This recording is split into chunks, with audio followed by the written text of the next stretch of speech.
ಇಡಿ ಅಧಿಕಾರಿಗಳಿಂದ B Nagendra arrest. ಮಾಜಿ ಸಚಿವನಿಗೆ medical test complete. ಇಂದು judge ಮುಂದೆ ಹಾಜರು.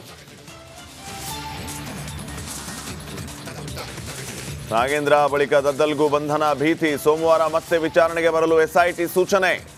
ನಿಗಮ ಹಗರಣದಲ್ಲಿ ಶಾಸಕರಿಗೆ ಇಡಿ ಢವಢವ. ಮೂಡಾ ಗೋಲ್ಮಾಲ್ ವಿರುದ್ಧ ದೋಸ್ತಿ ಕಹಳೆ. ಸಿಎಂ ವಿರುದ್ಧ ಅಖಾಡಕ್ಕಿಳಿದ ದಳಪತಿ.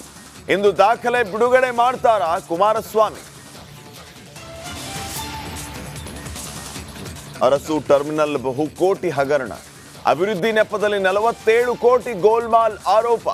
ಸಿಐಡಿಯಿಂದ ಬಿಜೆಪಿ ಮಾಜಿ ಎಂಎಲ್ಸಿ ವೀರಯ್ಯ ಬಂಧನ.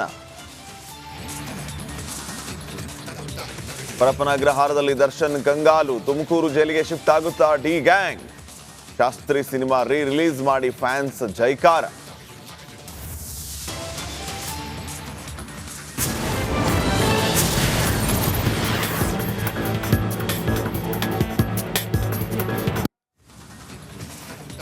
ನಮಸ್ಕಾರ, ಶುಭೋದಯ. ರಿಪಬ್ಲಿಕ್ ಕನ್ನಡ ನ್ಯೂಸ್ಗೆ ಸ್ವಾಗತ. ನಾನು ಶ್ರೀಪಾದ್ ಪಾಟೀಲ್. 30 ಸುದ್ದಿಗಳನ್ನು ಗಮನಿಸೋಣ. ಅದಕ್ಕಿಂತ ಮುಂಚೆ ಈ ಕ್ಷಣದ ಒಂದು ಬ್ರೇಕಿಂಗ್ ನ್ಯೂಸ್ ಬರ್ತಾ ಇದೆ. ವಾಲ್ಮೀಕಿ ಹಗರಣದಲ್ಲಿ ನಾಗೇಂದ್ರ ಅರೆಸ್ಟ್ ಆಗಿದ್ದಾರೆ. ಮಾಜಿ ಸಚಿವ ನಾಗೇಂದ್ರಗೆ ಮೆಡಿಕಲ್ ಟೆಸ್ಟ್ ಕೂಡ ನಡೆದಿದೆ. ಇವತ್ತು ಜಡ್ಜ್ ಮುಂದೆ ನಾಗೇಂದ್ರ ಅವರನ್ನ ಹಾಜರುಪಡಿಸಲಾಗುತ್ತೆ. ರಾತ್ರಿ 10:00ವರೆಗೆ ಅರೆಸ್ಟ್ ಮಾಡಿರುವಂತಹ ಅಧಿಕೃತ ಮಾಹಿತಿ ಲಭ್ಯ ಆಗಿದೆ. ತಡರಾತ್ರಿಯೇ ಮೆಡಿಕಲ್ ಟೆಸ್ಟ್ ಅನ್ನ ಮುಗಿಸಿದ್ದಾರೆ ಇಡಿ ಅಧಿಕಾರಿಗಳು. ಬೌರಿಂಗ್ ಆಸ್ಪತ್ರೆಯಲ್ಲಿ ವೈದ್ಯಕೀಯ ತಪಾಸಣೆಯನ್ನ ಮುಗಿಸಿದ್ದಾರೆ. ನಾಗೇಂದ್ರಗೆ BP, sugar, pulse rate test ಮಾಡಲಾಗಿದೆ. ರಾತ್ರಿ ಇಡಿ ಕಚೇರಿಯಲ್ಲಿಯೇ ನಾಗೇಂದ್ರ ವಾಸ್ತವ್ಯ. ಇವತ್ತು ಜಡ್ಜ್ ಮುಂದೆ ಹಾಜರುಪಡಿಸಲಿಕ್ಕಿದ್ದಾರೆ.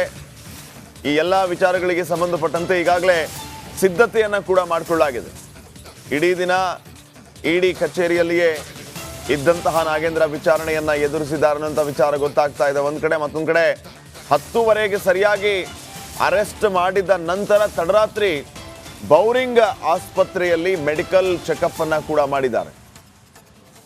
ಬಿಪಿ, ಶುಗರ್, ಪಲ್ಸ್ ರೇಟ್ ಎಲ್ಲವನ್ನು ಕೂಡ ಟೆಸ್ಟ್ ಮಾಡಿದ್ದಾರೆ.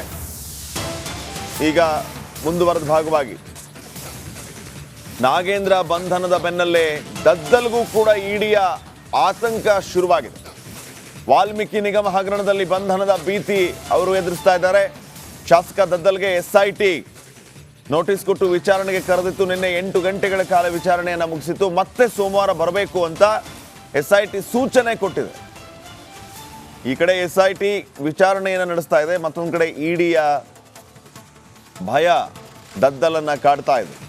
2 ದಿನಗಳ ಕಾಲ ವಿಚಾರಣೆಯನ್ನು ಎದುರಿಸಿದ ದದ್ದಲ್